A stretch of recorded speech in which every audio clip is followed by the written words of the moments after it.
Ang ating pong message ngayong umaga is called, Let Your Request Be Made Known to God. Ayan. In other words, tell God what you need. Okay. So may kinalaman po ito sa prayer life natin, church. Ayan. So, bago po tayo mag-continue, samahan niyo po ako, please join me in reading yung ating pong sermon text ngayong umaga in Book of Philippians chapter 4 verses 6 to 7. In English version, sabi po dito, do not be anxious about anything, but in everything, by prayer and supplication with thanksgiving, let your requests be made known to God. Tell God what you need. Okay. And the peace of God, which surpasses all understanding, will guard your hearts and minds through Christ Jesus. Church, sino ba sa atin ang hindi nag-aalala? Meron ba ditong ni minsan hindi siya nag-alala o hindi siya nakaranas ng takot? Anxiety? Meron po ba? Kasi kung meron po ngayong umaga, na hindi ka minsan nakaranas ng takot o ng pag-alala, balik na lang kayo next Sunday. Hindi para sa inyo itong message na to. Pero kung ikaw ang taong nakakaranas nito, may word sa iyo si Lord today. Amen? Amen po ba? Sabihin mo nga sa katabi mo, may word si Lord sa iyo today. Amen. Alam niyo po kasi yung anxiety, ano yan maraming mga side effects yan sa even physically, no? And spiritually, malaki ang nagiging effect nito sa life natin.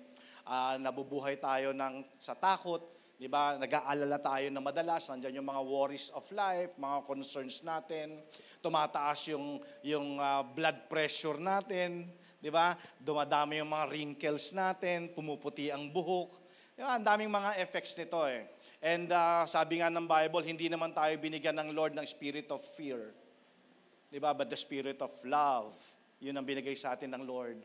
The word anxious dito sa text natin ngayong umaga, it means being afraid or nervous about what may happen. Diba? Lagi tayong nag-overthink, diba? Sa future natin kung ano yung pwedeng mangyari. Nasa number merong mga bagay, may mga situation sa life natin na parang habitual worry na tayo.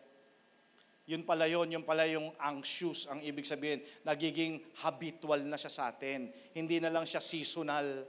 Di ba? Ganun na lang, araw-araw ka na lang takot. Araw-araw ka na lang nag-aalala.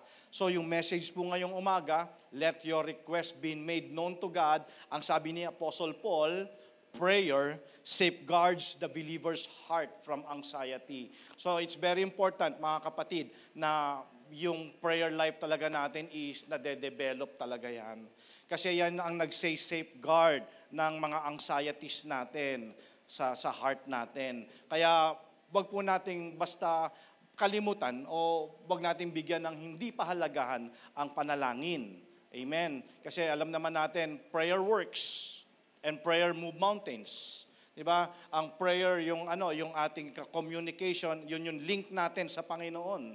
So it's very important. And sa message natin ngayong umaga, ito talaga yung mag-safeguard ng heart natin from anxiety. Sino ba dito yung overthinker? 'Di ba? Yan, may umamin doon, may honest doon. 'Di ba? Yun, lagi ka nag-overthink talaga na baka mangyari to, di ba? Lagi ka nasa number 10, nasa number 2 pa lang. Nandun ka na kaagad. Nag-aalala ka na kung anong ihahanda mo sa Christmas. March pa lang. Di ba? So, overthinking ka. Di ba? Tapos, syempre, pag mayroong mga bills, mga bayaran na paparating, nag-overthink ka na. Di ba? Tapos, pag yung mga anak mo nasa labas, nag-overthink ka na. Ano kaya mangyayari? Ganon. Ano kaya ang mangyayari sa kanila? Tapos, pag may kumirot sa gilid, cancer na kaagad ang naisip mo. So, masyadong overthinker ka. Okay, so yung text natin ngayong umaga, you know what, church? The opposite of anxiety is peace. Alam mo itong peace na to, hindi mo to mabibili. Amen? Kahit gaano karami ang pera mo. Sabi nga, di ba, kahit na waterbed ang meron ka sa bahay, kung di ka naman makatulog, walang kwenta. Amen. So itong peace talaga, yung peace na regalo ng Lord sa atin, the peace that represents the Holy Spirit. Di ba? The peace I give you, the peace I leave you. Di ba? Sabi ng Lord, it's the Holy Spirit. So talaga priceless ito. Kaya lahat tayo gusto natin talaga ng peace. So the opposite of anxiety is peace. And peace is experienced as a result of prayer. Ayan. Kaya tayo po ay maging mapanalangin. Be anxious for nothing, but in everything by prayer and supplication with thanksgiving, let your request be made known to God. Tell God what you need, and let your request be made known to God, and the peace of God, which surpasses all understanding, will guard your hearts and minds through Christ Jesus. Amen. So, dito po, sa Philippians 4:6-7, you know what? Nung nire-review ko, pinag-aaralan ko itong message na to. Again, isang revelation ng Lord sa akin about this passage. Yung peace pala na sinasabi dito. Okay? Kasi, ang ibig sabihin pala nito, when you pray, okay, naniniwala ba kayo na ang Lord, He hears, He listens, and He answers prayers? Do you believe that? Okay. Now, yung peace pala na sinasabi dito sa passage natin ngayong umaga, pag sumagot pala ang Lord sa atin, especially if we are really concerned, meron na tayong mga anxieties, ang unang-una niya palang ibibigay sa atin ay peace. Bibigyan kanya muna ng peace. Yung pala yung sa text na to. Peace muna ang bibigay niya sa'yo bago niya ibigay yung needs mo. Kasi importante na magkaroon ka muna ng peace. Kasi mahirap naman na sagutin ng Lord yung mga needs mo pero wala ka pa rin peace. Amen po ba? So yun pala yan. Kaya importante ang prayer. Sabi mo sa katabi mo, importante ang prayer. Amen? So, bibigyan ka muna ng Lord ng kapanatagan ng loob. Yan. Yun muna ang ipoprovide mo, ibibigay ng Lord bago sa kailangan mo. A peaceful mind and heart are experienced as a result of prayer and recognizing that all wise and loving Father has a purpose in our trials. Okay, sa ating mga Kristiyano, however, peace of mind is available through the intimate knowledge of and complete trust in the God who meets all your needs according to His glorious riches in Christ Jesus. Philippians chapter 4, verse 19. So nakukuha natin yung peace, tayong mga anak ng Diyos, tayong mga Christians, doon sa intimate trust, yung pagtitiwala sa Panginoon. Amen. Alam natin siya talaga yung magpo-provide lahat ng mga pangangailangan natin. Church, alam nyo ba na we live in an age, day to day of anxiety. Alam mo, dati nakwento ko na sa inyo, gustong-gusto ko talaga manood talaga ng news. Hindi ako makatulog talaga sa gabi pag hindi ako nanonood ng news. Pero medyo matagal-tagal na hininto ko na manood ng news. Kasi parang pag nanonood ka ng news, parang ang pinifeed nila sa'yo lagi takot. No? Parang bihira. Na I remember when I was young, meron pang may segment pa noon na good news. So yung good news, nagtagal lang siguro, sandali lang siya nagtagal eh. Hindi man lang tumagal ng ilang buwan eh. Di ba? Pero kasi ang gusto ng tao lagi, bad news. Di ba? Yung good news, hindi nagtagal yon. Kaya sabi ko, bakit ganito? Bakit pagka nakakapanood ka ng mga news, ang pinipid sa'yo, puro takot. Di ba? Puro anxieties. So we live in an age day-to-day of anxiety, whether it's personal concerns, family matters, financial needs, health issues, relational, governmental issues, or global conditions. Napakarami natin. We all have reasons to worry. Sometimes, critical situations, bigla na lang ito magi-strike sa atin ng fear in our hearts. Well, pwede ko sabihin sa inyo na it's natural, human as we are. But however, much of our anxiety is associated with everyday problems. Diba? Yun lagi, yun talaga yung takot natin araw-araw eh. Yun talaga, family matters, health issues, diba? Financial problem, talagang kailangan natin ng prayer every day. Kaya pala, sa Bible, sabi ng mga disciple, Lord Jesus, teach us to pray. Kaya palang sabi ni Jesus, okay, this is how you do it. Lord, give us this day our daily bread. Kaya pala sabi ni Jesus, give us this day. So, Jesus is inviting us to pray every day. Hindi niya sinabi na, give us our monthly bread. Sabi niya, give us our daily bread. Kasi gusto ng Panginoon na araw-araw tayo nananalangin. Amen po ba? Dapat talaga araw-araw tayo nananalangin kasi yung problema araw-araw din.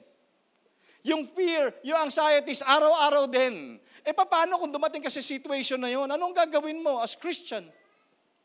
Pero binigyan tayo ng invitation ng Lord to pray.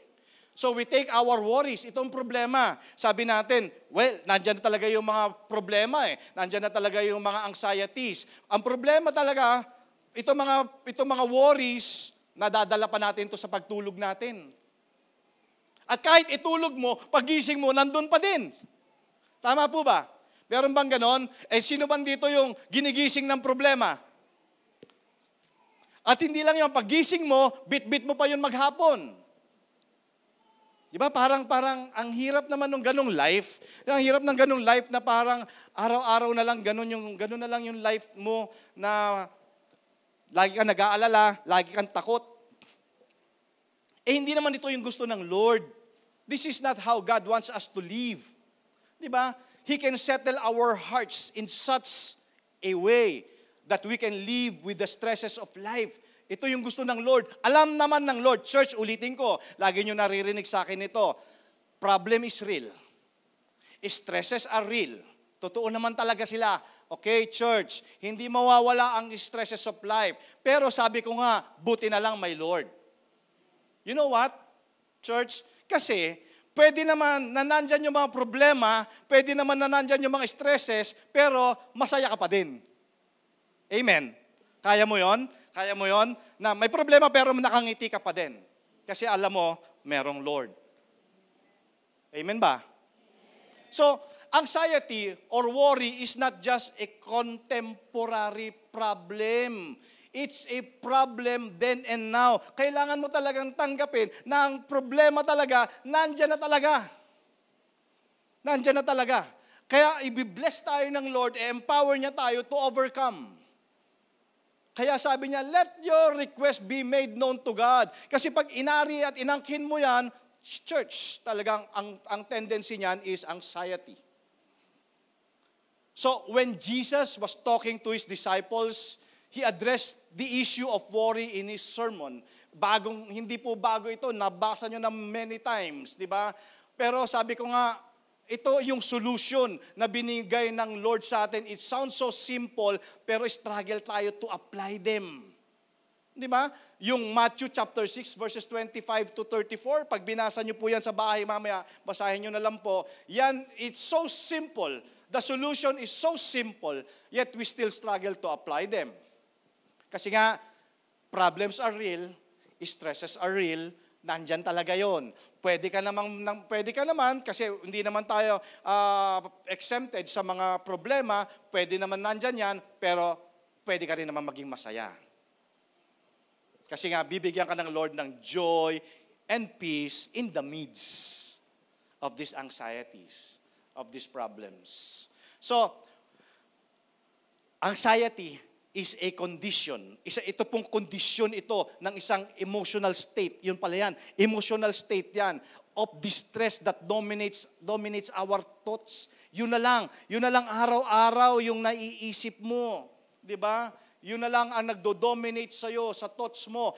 Dinidistract nito yung tulog mo. Hindi ka makatulog, iniisip mo kasi ito yung mga problema, ang dami kong bayaran.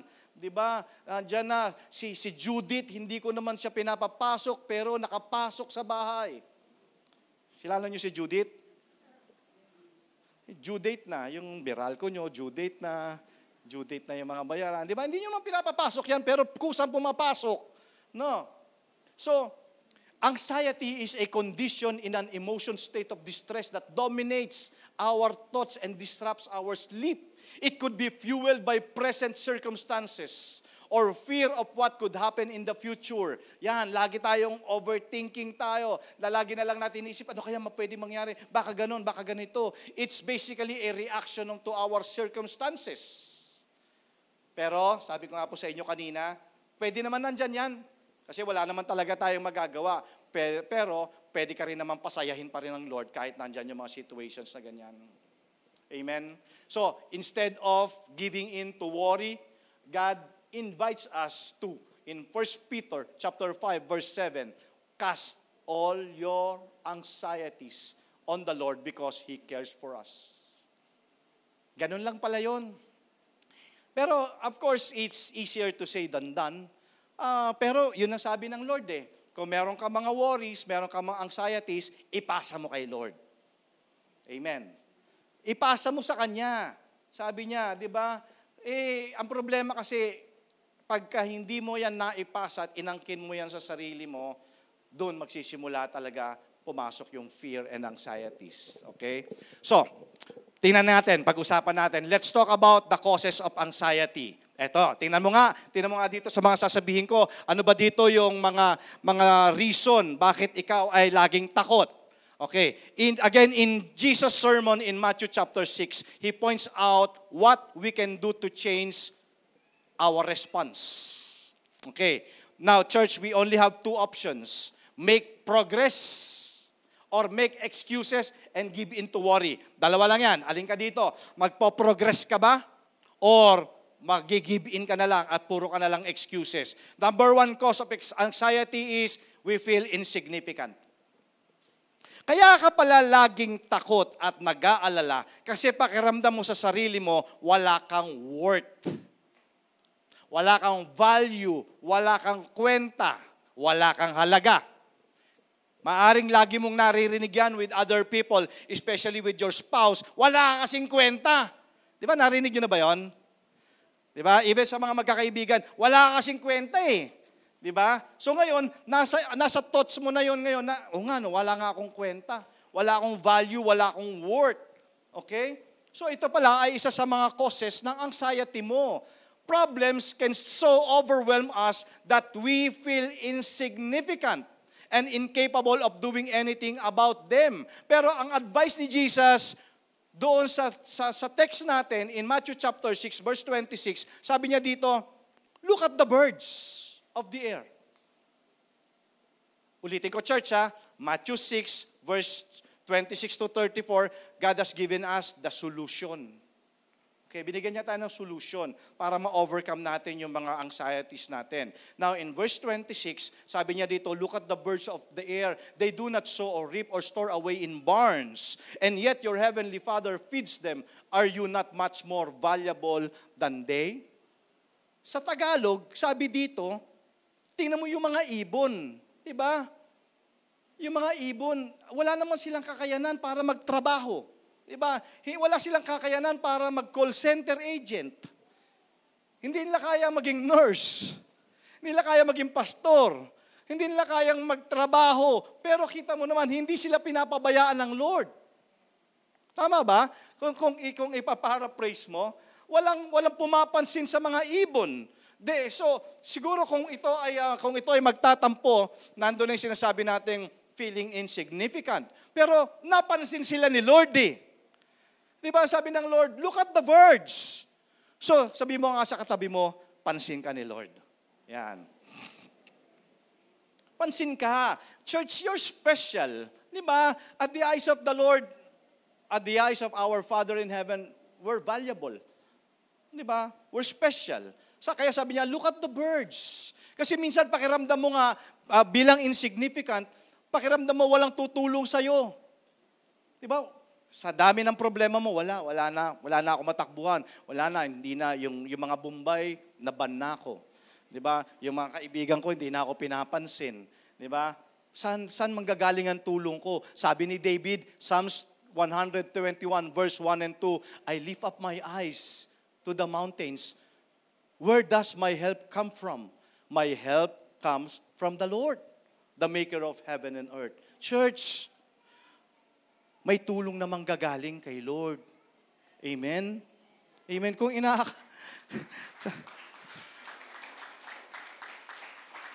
Kasi nga, wala na, pakiramdam mo, nag-iisa ka, you're alone, but you're never alone. You're never alone. Meron kang Holy Spirit in you. Di ba? Greater than any spirit of this world. So, you're never alone. God is with us. Di ba? So, kaya nga sabi ni David, ang tulong ko talaga galing sa Lord eh. Di ba? Pero, hindi eh. Pakiramdam ko talaga, insignificant ako. Pero, tingnan nyo to. Sabi ng Psalms 8, verse 4, what is mankind that you are mindful of them? Human beings that you care for them. Wow! Di ba? Sino nga ba naman tayong tao para pag-abalahan tayo ng pansin ng Diyos? Pero sabi ng Bible, hindi. He's so mindful of us. Di ba? We are special and significant more than birds. Di ba? Ang mga ibon, napakaliit nila, walang pumapansin dyan. Di ba? Pero God takes upon Himself the responsibility to feed them. Hindi tayo nakakita na ba kayo ng ibon na nagtanim? Nag-harvest. They are totally inadequate for the task and can even hold. Hindi lang, nakakita ka na ba ng ibon na nagpapala? Nakakita ka na ng ibon na nagmamartilyo, nagkakarpintero? Nakakita ka na ba sa opisina ninyo, doon, sa call center na ibon? Wala. Wala ka makikita. But God cares for these birds so much. So, we can be certain, we can be sure, pwede tayo makasiguro that God will be faithful to meet our needs as well. Di ba? Kung ang mga ibon hindi pinapabayaan ng Diyos, ikaw pa kaya?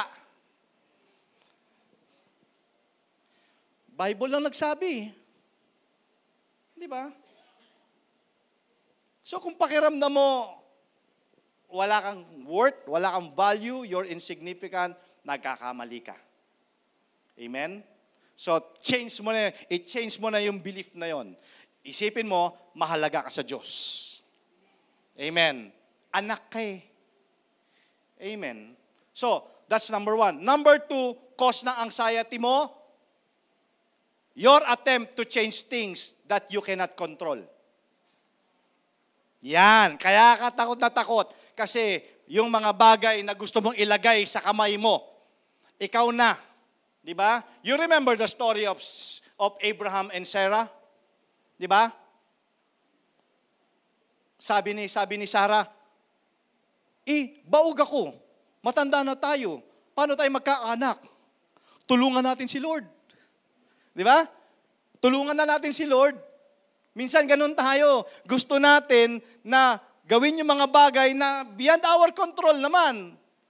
Diba? But Jesus reminds us that many situations are beyond our ability to alter. Powerless tayo. Anong sabi sa Matthew chapter 6 verse 27? Can any one of you by worrying add a single hour to your life? Tama ba? Sa pag-alala mo ba, tingin mo ba makakatulong sa iyo yan?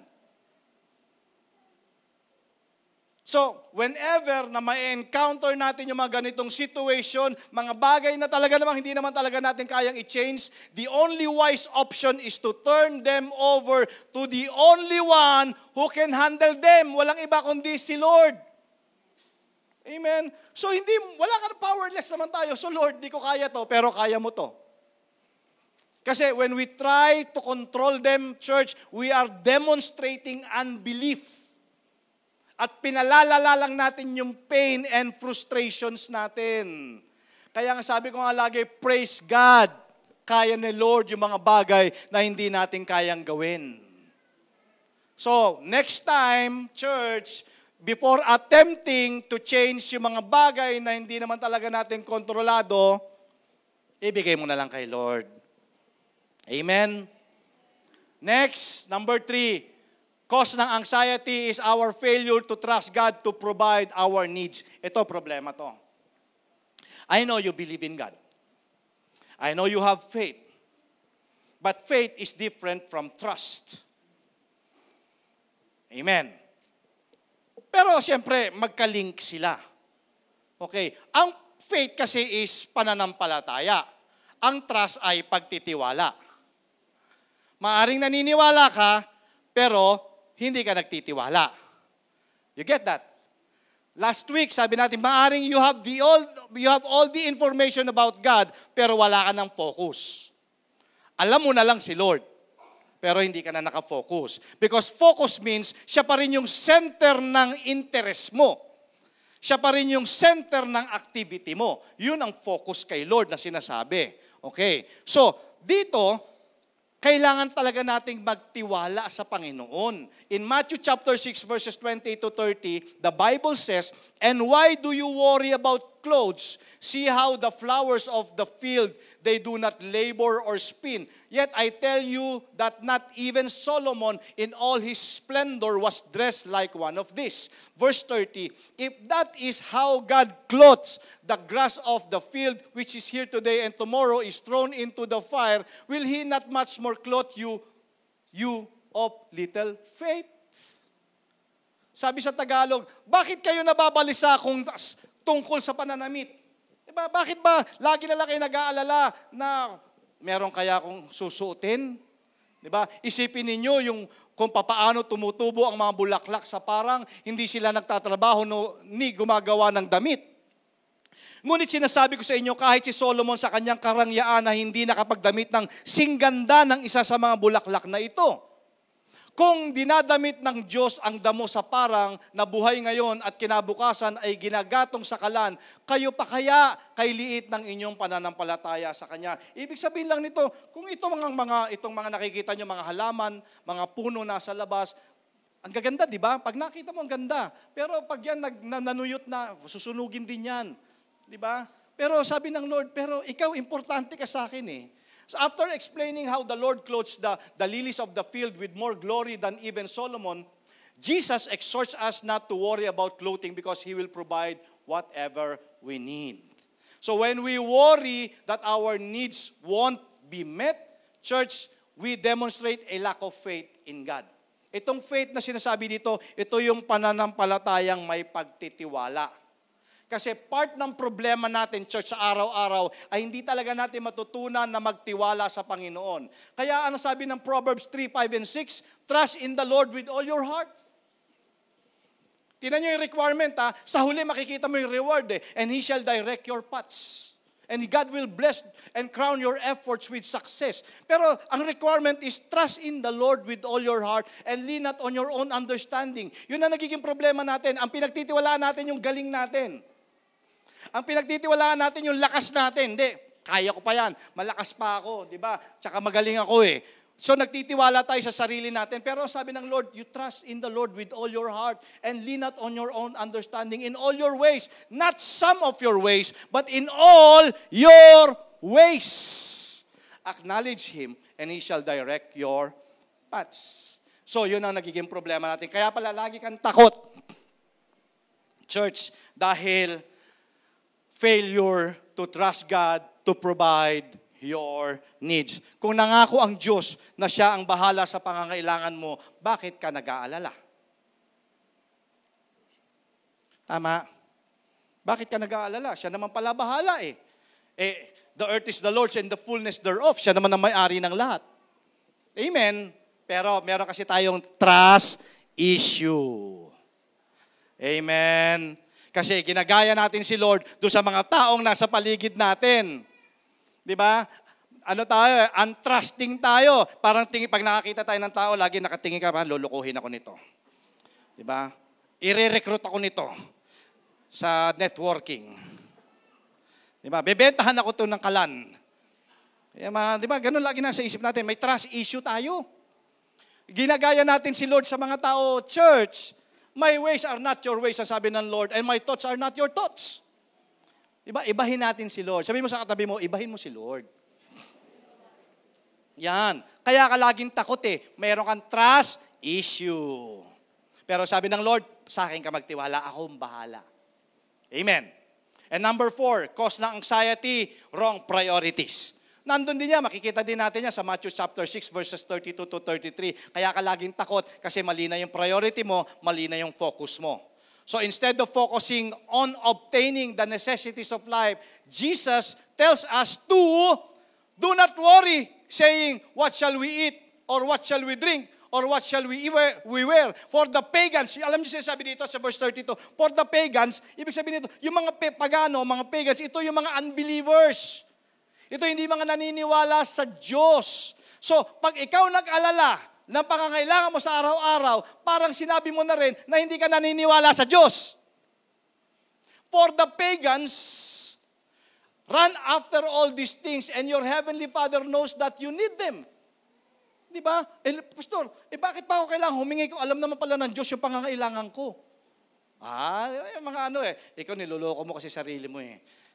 Di ba? Kasi gusto mo i-justify minsan yung mga fears mo, mga anxieties mo. Di ba? Ang gusto kasi ng Lord, marinig sa puso mo kung ano yung kailangan mo. Alam naman ng Lord yung kailangan mo eh. Church, ito listen to this. Alam mo ba na alam naman ng Lord ang pangangailangan mo? At alam din ng Lord kung kailan mo yung kailangan. Amen. So, for the pagans, run after all these things, and your heavenly Father knows that you need them. But seek first. Kita nyo Kita nyo. Nung una, sabi ng Lord, ito yung pinag-aalala mo. Nag-aalala ka kung anong kakainin, anong susuotin, sa lahat ng mga pangangailangan mo. Pero alam mo ba na ang nag-aalala lang yan yung mga hindi naniniwala na may kakayanan ng Diyos that God is able. Pero ang sabi ng Lord sa 33, pero ganito, instead na mag-alala ka, pareho lang din naman, mag-aalala ka, unahin mo na lang si Lord. Seek first His kingdom and His righteousness and all these things. Lahat na itong mga pinag-aalala mo, sabi ng Lord, ako bahala sa'yo. So kaya pala tayo nag-aalala kasi nagmamali na yung focus natin, namamali na yung priorities natin. You know what the Bible says about this timeless principle? Timeless principle is putting God first. Pag inuna mo ang Lord, siya bahala sa'yo. Amen. Psalms 37:4, delight yourself also in the Lord, and He shall give you the desires of your heart. Ang dami mong gusto. Ang daming desire ng heart mo. Ang dami-dami. Tama ba ako? Ang dami, Lord, ang dami kong gusto. Pero sabi ng Lord, sige, i-grant ko yung desire ng heart mo. Pero may requirement. Delight yourself in me. Alam niyo ba ibig sabihin ng delight yourself in the Lord? Delight yourself is putting God first. Delighting the Lord means, ang kaligayahan mo talaga si Lord. Yung focus mo, yung interest mo, yung activities mo, siya yung una. Pag ginawa mo yan, sabi ng Lord, I will grant the desires of your heart. Diba? God promises to supply whatever else we need. Alam niya exactly kung ano yung best para sa atin. At alam niya kung ano yung po-provide niya sa atin. Kaya, alam niyo, sabi ko sa inyo kanina, naniniwala ka ba may word sa iyo si Lord today? Sabi mo, yes. Kasi alam mo, hindi kasi aksidente na naririnig natin lagi yung word ng Lord. Di ba? Last month nga, February, isang buwan, puro pag-ibig pinag-usapan natin eh. Yung iba sabi, pag-ibig na naman. Di ba? Kaya nga sabi ko, bakit? Marunong ka na bang umibig? Di ba? Kaya kita mo lagi tayong nire-remind, paulit-ulit si Lord hanggang sa matutunan natin. Di ba? Hanggang sa matutunan natin, church. Kasi nga maganda ang plano ng Lord sa iyo.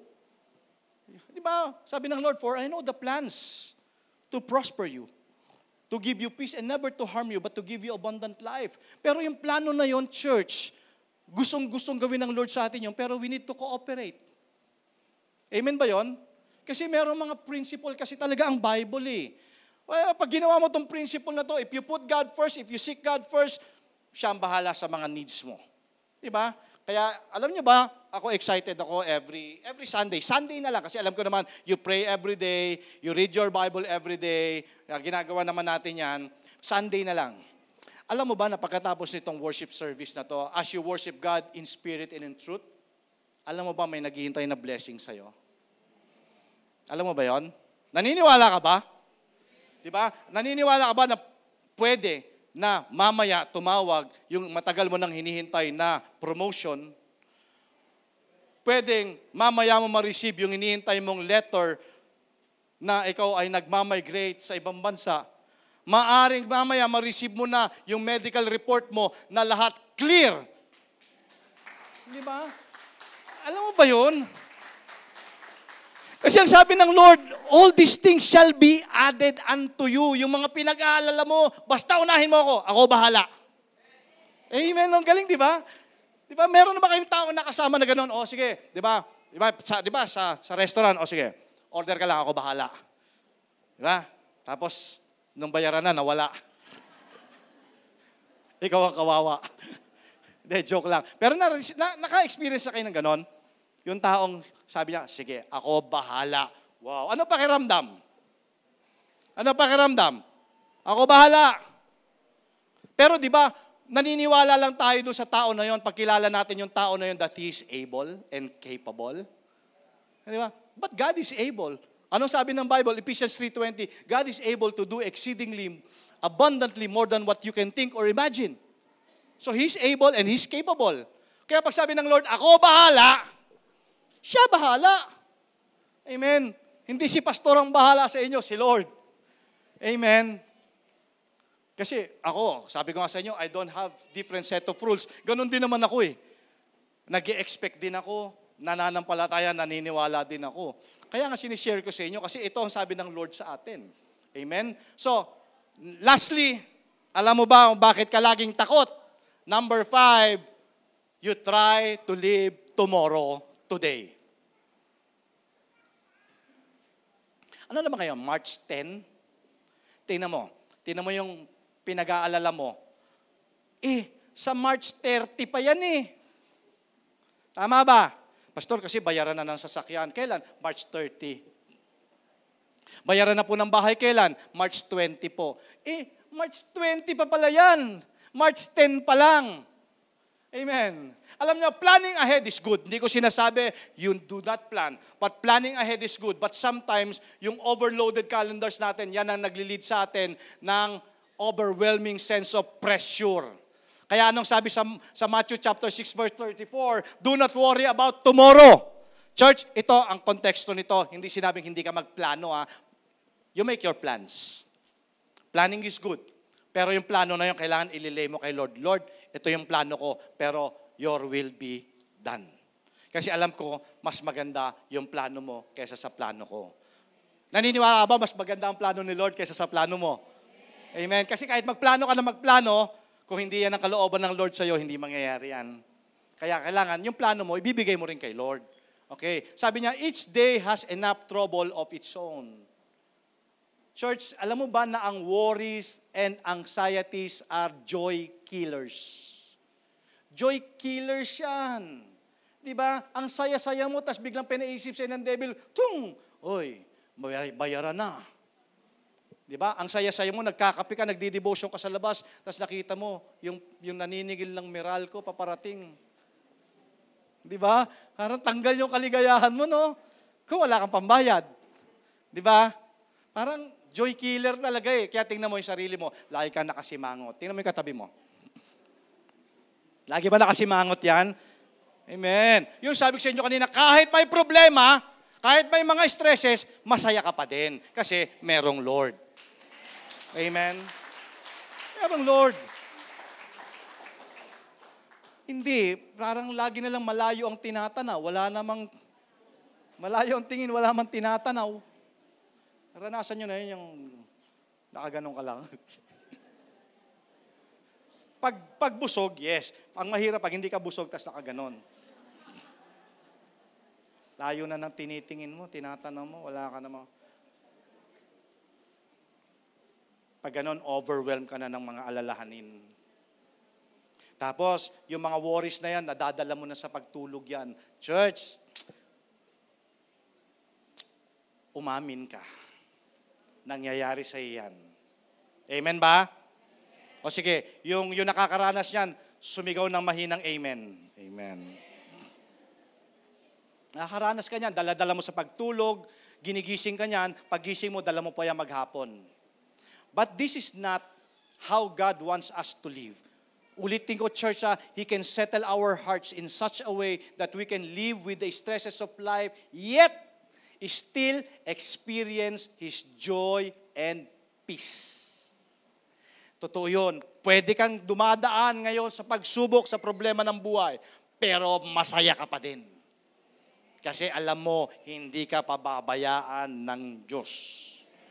Amen.